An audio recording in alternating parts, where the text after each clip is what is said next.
floor to Presidential Administration spokesman on ATO-related issues, Colonel Andriy Lysenko.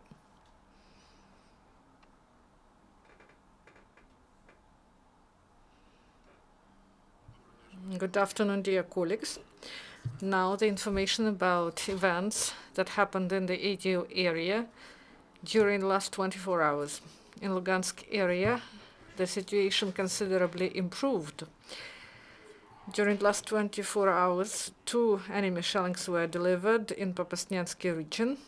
In the Donetsk area, the number of enemy shellings decreased, but the militants use heavy weapons. These are mortars and howitzers of 122 mm of caliber. The hottest areas remain the same: Gorlovka and Avdiivka production area. In the result of enemy shellings of Avdiivka, 1 local resident was wounded. The man was hospitalized and he got medical treatment. Also, 3 private houses were damaged in Avdiivka, and in Svetlodarsk Bulge and the Donetsk airport the situation was rather calm. On the whole, in the Donetsk area there were 15 enemy shellings, 7 of which with the use of heavy weapons. In Mariupol area, massive shellings of Ukrainian positions continue at the line of confrontation, mainly during the dark hours. The enemy uses APCs, snipers and mortars. Because of aggressive behavior of the militants, Ukrainian forces forced to return fire. This is in the region of Krasnogorivka, Mariinka, suburbs Dokuchaevsk and Shirokino. On the whole, in Mariupol area there were 33 enemy shellings, including 5 with the use of heavy weapons. Yesterday, in the ATO area, they recorded 2 flights of air drones of the enemy. During the last 24 hours, in the result of the military actions, no Ukrainian serviceman was killed, but 5 servicemen were wounded. And yesterday in the morning, near Lysychansk, military tractor drove into checkpoint, and there were some officers of a patrol surface regiment that is called Peacekeeper. 1 of the law enforcers was killed and 4 were wounded. Military losses of the enemy: 1 militant died and 5 were wounded from 3 different militant groups. Military Intelligence Service recorded 4 new facts of movement of ammunition and fuel and lubricants in the territory of temporarily occupied areas of Donbas from the territory of Russia.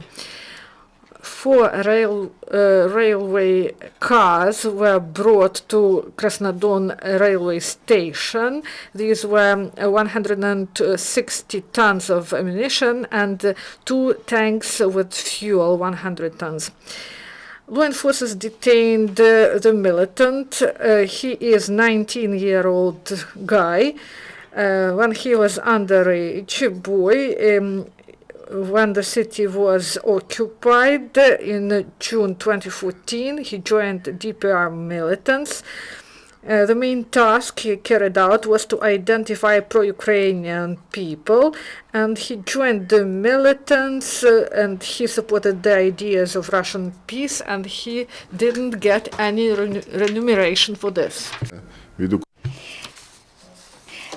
In Toretsk, the guy was hiding away.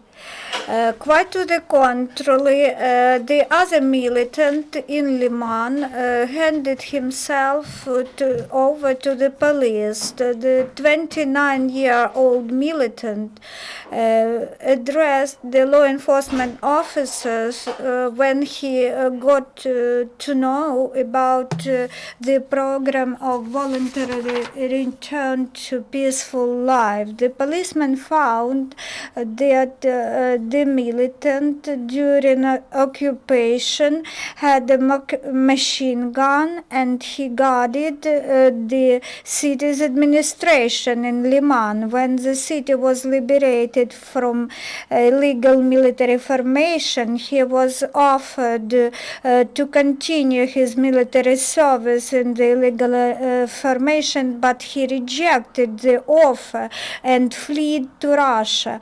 After suffering a long period of hardships, the man followed the advice of his relatives and he handed himself over to the police.